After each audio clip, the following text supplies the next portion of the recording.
Who is God? For a long time there has been a debate asking who is God, and there have been and are many different answers. For some people, God exists. And for others, God does not. Those who don't agree with God's existence always ask that if there is a God, who is He? Why does He allow suffering? Am I going to hell? Why doesn't He show Himself? God is not only behind all creation in the universe, it is all the creations in the universe and the empty spaces between. God is the atom spinning around so fast as to seem solid matter on this earthly plane, and who knows what all in other planes, other dimensions. Nature wasn't created by human beings or any living things on the planet, and if we didn't do it, then something else must have done it. Was it your mom? Was it your dad? They are very capable people, and as parents, they gave you all there is to give, but are they really able to even create something as basic as dirt? Even the President of the United States, with all the power he has, cannot create a leaf from scratch, let alone something as advanced as a worm. Therefore, there must be a supernatural power that created nature, humans, and all living and unliving things on earth. Something cannot come from nothing. You can ask church or temple people, and you will mostly hear what they have heard about God and sometimes their experiences regarding how faith in God has affected their lives. But we are not much closer to understanding who is God. But we can hear a lot about people's persona non experiences. Should we believe in God? There is a difference between the religious gods and the real God. What if I suggested to you that maybe the Bible, as an example of a holy scripture, might have been misinterpreted, misleading, mischaracterized, sometimes on purpose and sometimes by accident? And what if the people who loved you most were right there as part of the scriptural conspiracy? They would never mislead you on purpose, right? But what if the original church leaders wanted to use the Bible to control people with fear? Religion certainly is most effective in that. I was taught in history class that first the governments would send in the religious emissaries, and for those stubborn enough to resist they would send in the army to keep peace. Armies would use the power of religious belief for their benefit. I have a German soldier's belt buckle from World War I or World War II with the words stamped, Gott mit uns. God's with us. Every army used God to push their causes, and God was on every army's side. Some religions describe God as a personal being with emotions, but many of those personal characteristics are of the lower human emotions of jealousy, vanity, and vengeance. The Bible promotes love and slavery when it tells slaves they should not think ill of their masters even when the masters mistreat them. That does not sound like a loving God to me, but more likely a slave owner, and we cannot gloss over the glaring contradictions, for there are many no matter what the believers say. If God is love, why so much judgment? And will we go to hell for questioning these inconsistencies? I would think only a jealous, vain, low-level vibrational being could possibly throw a sincere searcher of truth into the pits of hell for asking such quadience. And the God I praise is not like that. The true God is of love and compassion. So I say, please ask all your questions without fear. Fear is a tool of the devil, if there was such a thing, and that devil can be a misguided spirit pointing us away from the truth of universal love from a pulpit. Sometimes we just got to go with what sounds true inside. Trust that inner voice more and the gossip less when it comes to finding your own truth. With these inconsistencies, it is not surprising that many are confused and frustrated and view God as an impersonal force or energy that does not care. Or they simply give up and do not believe in a God. And it really does not matter if one believes in a God or not. We are all going to the same place anyway. Jesus never spoke of hell out of his mouth.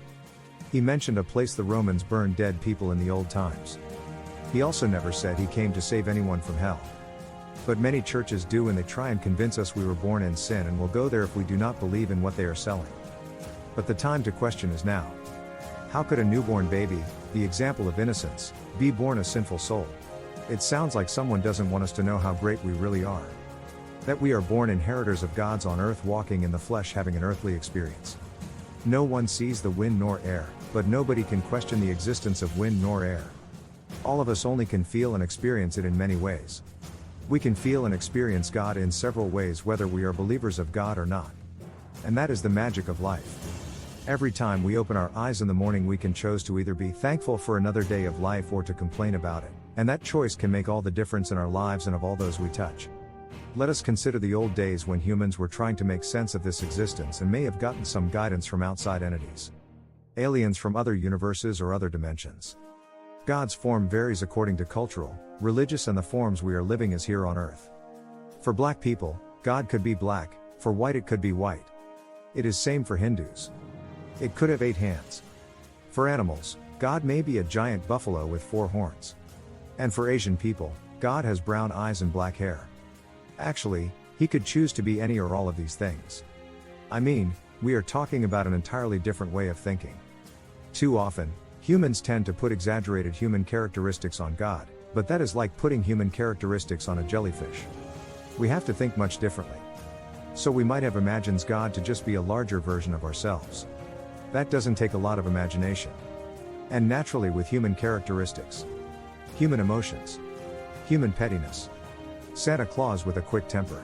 Explore the magic of spirituality this Christmas with Godsyou store. Discover a treasure trove of spiritually related gift items and enchanting Christmas goodies in our store. Spread joy, enlightenment, and festive cheer. Unwrap our holiday special deal with up to 40% off. Shop now for Christmas. That is what we create. And that is man-made. The scriptures were inspired by God? Give me a break. My sister has been inspired every week to bet on the lotto. Ask me how many times she has won. Maybe you can guess. I have felt inspired to take a nap after eating each evening. So let me share with you my theory. And it is based on readings and stories and my own interpretations of the Bible as an often edited with parts deleted, held back or changed to fit a narrative from the powers that be. What if I told you you were created out of love by God, but this true God is not a person, though he can appear as a person and does in many forms. We are here to help him experience who he is. God know what he is but could not experience what he is until he created the dual existence. The idea of opposites, and we have the choice to be whatever we want to become. We are creating ourselves every moment. Every second. He could not know cold without knowing hot. Nor good without bad. So he created all of it and left it up to us to choose what kind of world we want to create. So do not blame God when people in far-off lands are dying of hunger or thirst when we could decide to feed the world overnight if we wanted. But our systems would not allow that. The systems that we set up. God is not jealous, nor petty, does not hold a grudge. He is love. That universal love that does not require something in return. He loves his creations. Think of God as more of an energy source of love. And we can experience that feeling of love also if we really wanted to. If we didn't have all kinds of blocks to it mainly revolving around fear. So instead of blaming God, let us start accepting some responsibility for that as the start of a change. So first, we have to stop comparing him to us humans and how he or she /it thinks. He created us to be creating machines. We create with our thoughts first. And we are powerful if we know how to think. God is not limited by time or space as we are, nor is he constrained by anything else. He or she /it is in everything. There are some aspects of God that are beyond our comprehension. Our idea of God is just an exaggerated version of ourselves as we are still not able to define ourselves, but the definition about ourself is not always correct. No one can define who is God. We can just experience and be in awe over it. We can't really understand it fully. Whatever knowledge we have about God is mostly culturally based, and depending on what kind of culture you have, that is the type of God you have. Have you heard the stories about people dying then coming back only to tell of the leader we know about? Christian, it is Jesus. And for others and atheists it is something else. We can only experience this life God gave us, and that could be all there is, that we were given the chance to experience this gift of life God gave all of us. Who is God? For a long time there has been a debate asking who is God, and there have been and are many different answers. For some people, God exists. And for others, God does not. Those who don't agree with God's existence always. What if we go beyond? God has been taught to most of us in the churches and temples and mosques and from well-meaning people who have also learned it from religious organizations. But what if we dig deeper? What if we read other books, listen to other voices? What if we use science to explain God? Science has been used to try to explain our existence forever. The atom, the building block of everything we see, shows that everything we see is basically an illusion. An illusion of atoms and molecules spinning around so fast that it looks real to our senses here on Earth. But looking at science gives us more questions. Science does not tell us who God is, but only shows us how it was done. It also doesn't explain why. So let's look at other books. And let's use our compass to guide us. That inner sense of what is the truth. Let's look at what some of the best-known ancient and modern philosophers have said about God. Some quotes. Michael Beckwith, modern spiritual philosopher and motivational teacher, said God is not Superman in the sky. It is beauty, intelligence and life. God is our life, and we are expressions of that life. Neil Donald Walsh said God is in everything seen and unseen. There is nothing that exists that is not a part of God. Always, everywhere God is present, and always he seeks to discover himself to each one. A.W. Tozer. We need to find God, and he cannot be found in noise and restlessness. God is the friend of silence.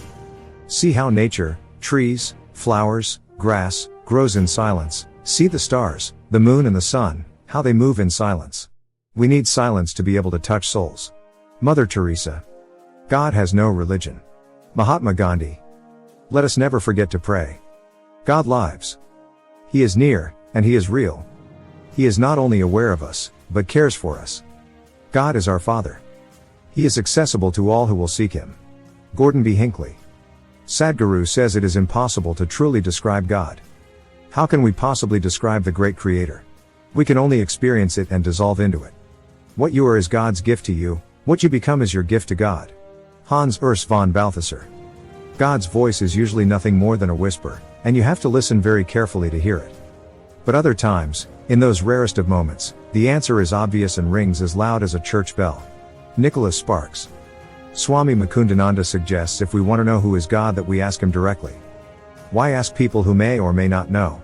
Ask directly to the source, and be prepared and open to receiving the reply in one or more unexpected places, such as from a friend or the radio or a magazine page or an ad, or from that soft tiny voice deep inside.